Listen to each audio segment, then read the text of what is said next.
If you pulled money out of your RRSP under the home buyer's plan and forgot the right repayment form, the CRA can quietly add $4,000 or more to your taxable income every single year for 15 years. Most Canadians never notice until their tax bill keeps creeping up for no obvious reason. That's the trap I want to walk you through today, mistake by mistake. I read the fine print so you don't have to.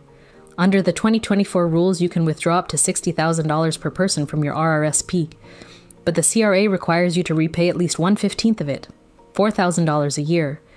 Miss that repayment or file it wrong, and the unpaid portion becomes regular taxable income. Here's exactly how people trip on it. The first mistake is believing that as long as you put something back into your RRSP, you've repaid your home buyer's plan. It feels right because you did make the deposit and the money is back where it belongs.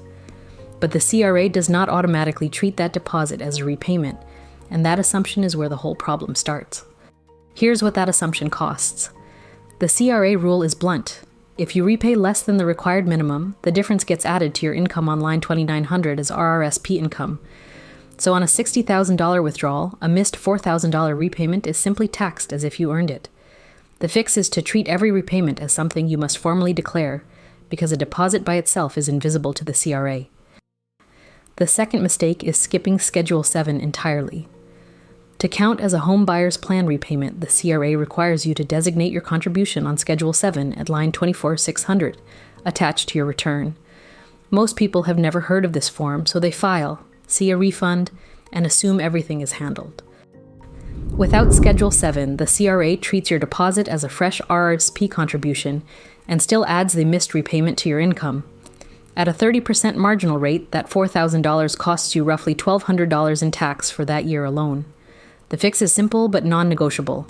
Complete Part B of Schedule 7 and enter your repayment on line 24600 every single year until the balance is gone. The third mistake is repaying only part of your minimum and assuming partial effort is good enough. Take Sarah, who withdrew $40,000 in 2024. Her minimum is about $2,667 a year. She contributed $1,500 but never designated it, so the CRA saw zero as a repayment.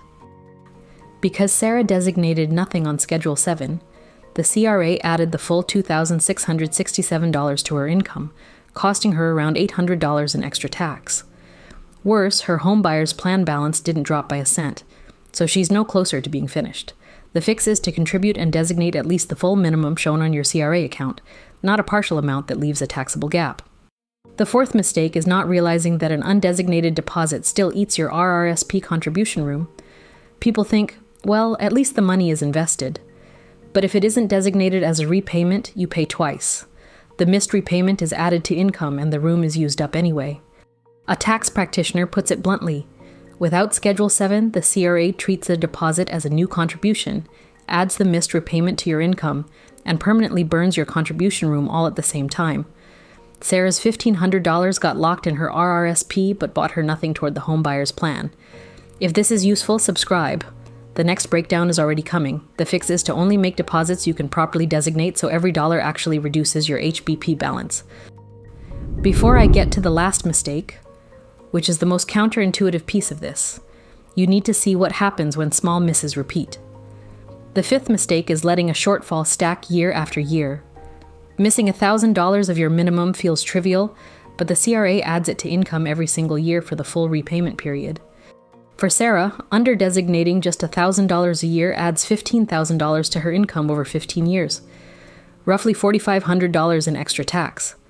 And the money she never repaid never grows inside her RRSP, quietly costing another $10,000 to $15,000 by retirement.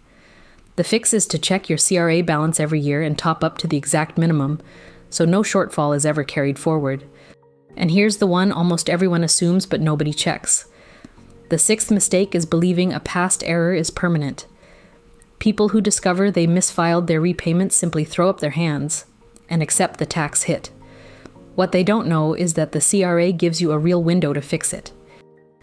According to a tax education source, the CRA lets you adjust past returns for up to 10 years using the Change My Return tool in CRA My Account.